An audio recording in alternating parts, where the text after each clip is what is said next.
What's up, goodies? Welcome back to your girl channel and to our kitchen, how to cook. And today we're making custard bread pudding recipe in the kitchen, fast, easy, and simple. Make sure you subscribe, goodie, if you have not, and turn on your post notifications so what you won't miss any of the uploads. And for all of my returning goodie, and you don't know, set on a girl loving or ready to cook, come on, let's cook.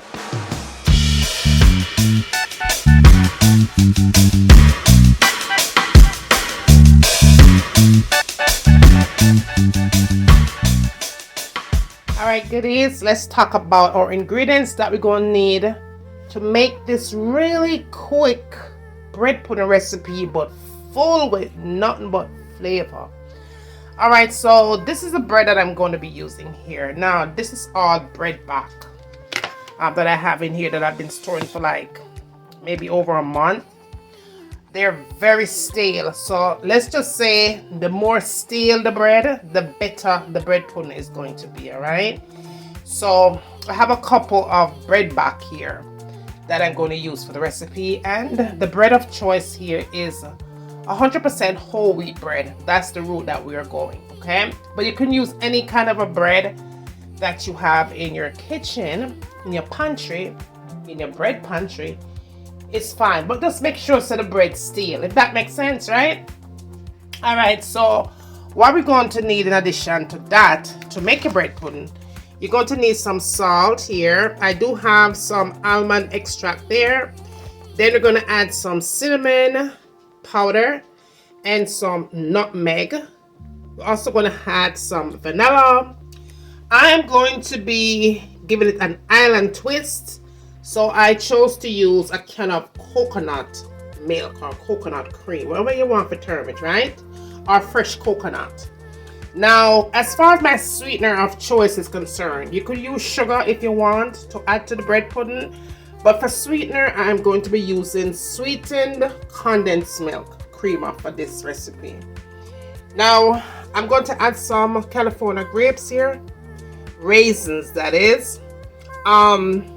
And again, this is totally optional, but Mama always had raisins to our bread pudding. And let's just say she did use a couple of different ingredients, but this is Juliana kitchen, right? With Mama twist.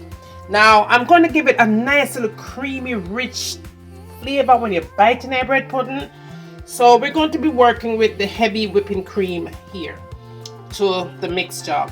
And some coconut flakes, and that again is totally optional. I'm going to add some of that coconut flakes into the mixture, and I'm also going to sprinkle some on top of the bread pudding before it goes in the oven.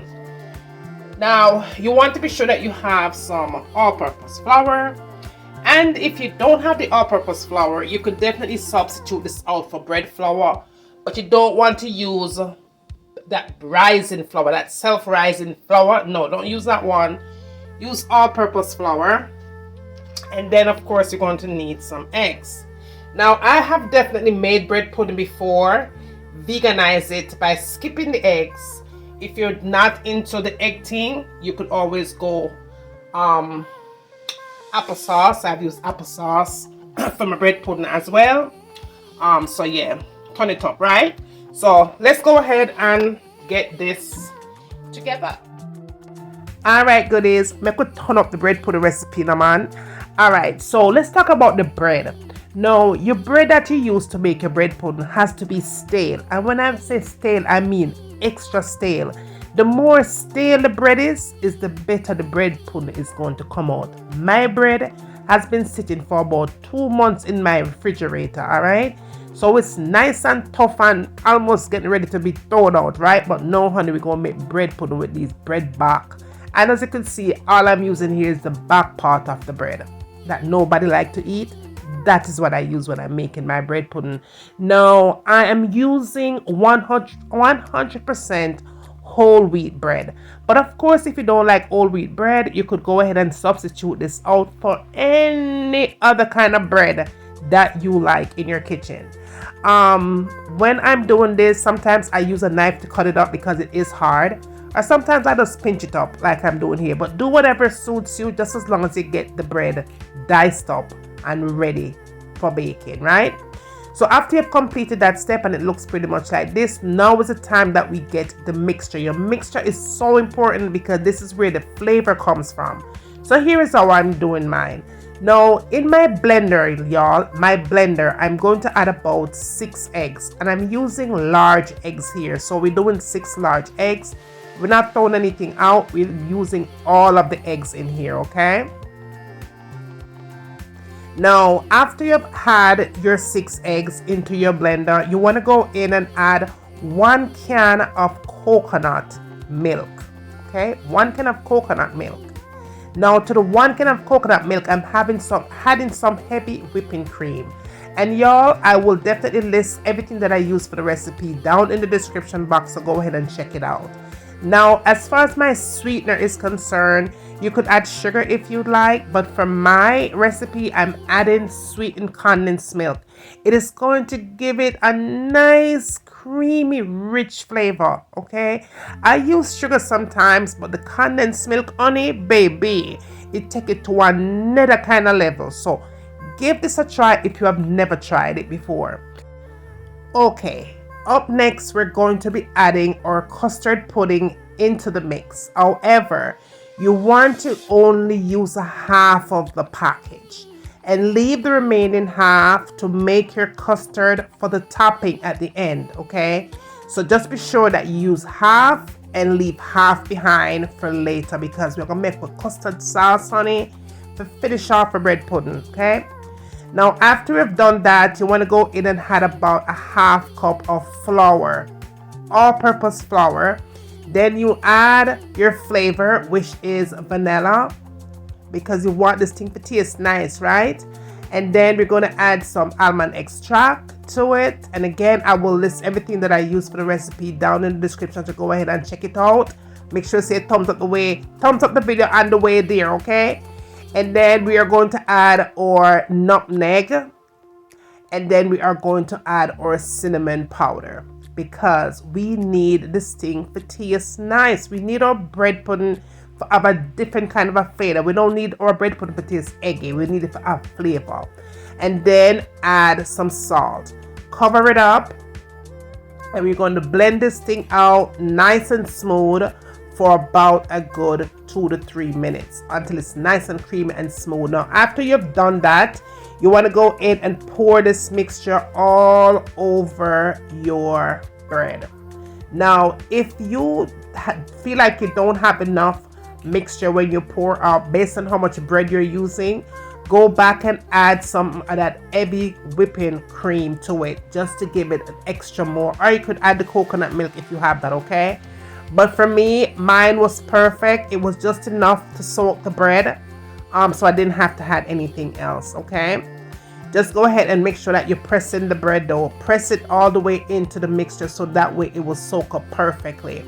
Now, what I usually do next is add the raisins here. Raisins are totally optional when you're making bread pudding, but let me tell you something, honey. It gives it a wicked flavor, okay? And of course, I'm adding some coconut flakes because I'm extra, and I love the flavor of the island taste when I'm cooking, because I am Jamaican. So I did add some coconut flakes to it.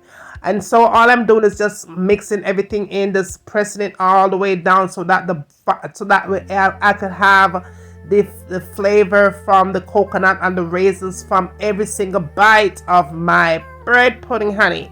So just go ahead and mix it up, okay? Just don't be afraid. Just go ahead and just mix that baby in, because you want it to have the flavor all through and through your bread pudding. You want to be able to see every single raisins when you cut into your bread pudding when you're finished with this process. Now, after I've done that, then I go back in and I sprinkle just a little bit more on top of the bread pudding, just like so. Just a little bit more, okay? Because you can't never go wrong with raisins. And then I added the rest of the coconut flakes on top of that too, to balance everything out. And then last but not least, you want to get some melted butter. Be sure that you're using melted butter, okay? And you put your melted butter. I'm tongue-tied today, y'all. I don't know what's going on. I must be hungry. And just sprinkle it all over that. And then I always go back and sprinkle a little bit more of the cinnamon powder on top. And that is totally optional. But if you want a flavor, go ahead and follow these steps, okay? Now what I'm doing here, I'm going to cover it up. And I'm going to let it sit on my countertop for about a good 30 minutes, 30 to 40 minutes, because I want this thing to soak up into bread, because remember your bread's stale, you know. And then put it in the oven and let it bake for 40 minutes. Now while the bread pudding is in the oven baking, I'm going to make my sauce. So in my pot, I'm adding say maybe about 6 tablespoons of butter. Then I'm adding my heavy whipping cream here, and again I will list the amount that you need and everything that I'm using to make this custard. Okay, now you want to add about a half cup y'all, a half cup of brown sugar, some vanilla here, and give it a good mix. And again, your fire should only be at a medium heat here. Now we have our custard powder here, and then we have some cornstarch. And again, I will list everything that I'm using down in the description.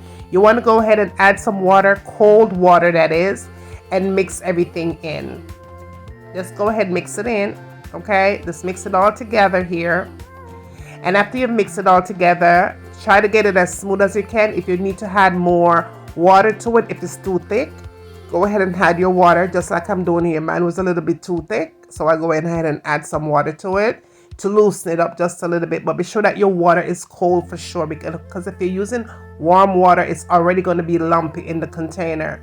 So be sure that you're using cold water to dissolve it, and then you pour it into your mixture. Start mixing immediately because it will become lumpy. Okay, so start mixing, and again your fire here should be at a medium heat. It does take about, I'll say, 5 minutes to thicken up. After it thickens up in 5 minutes, you're done here. You just go ahead and shut it off the heat, take it off, because you don't want to burn it. It will burn in the bottom. So go ahead and remove it and you're good to go. Now after 40 minutes, honey, 40 minutes, 45 minutes, 1 hour is perfect. Your bread pudding is done. Honey, go ahead and pour your sauce all over that custard, honey. It is amazing. It smells so good. Just pour your custard. Be generous with your custard, okay? The more custard you have on top of your bread pudding is the better. The better, y'all, your bread pudding is going to be. That is what it looks like when you pour it on. However, you don't want to mess with this thing right away. You want to let it sit and cool and chill.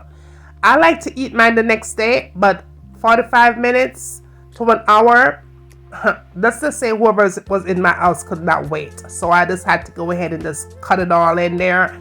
So, and I wanted you guys to see it. So this is what it looks like. I like to show you guys from the sides, so make sure you know that it didn't burn or nothing. It is perfect. It comes out nice. It comes out amazing. And look at the custard, y'all. Look at the custard. When I tell you flavor, when I tell you the thing tastes nice, you better go ahead and follow this recipe, because you won't be disappointed. Tell a friend, bring them, come and send them, come, I'm waiting. And when you get done doing all of that, tell me what I want to see me cook next in my kitchen. And remember, as always, from my kitchen to your kitchen, enjoy.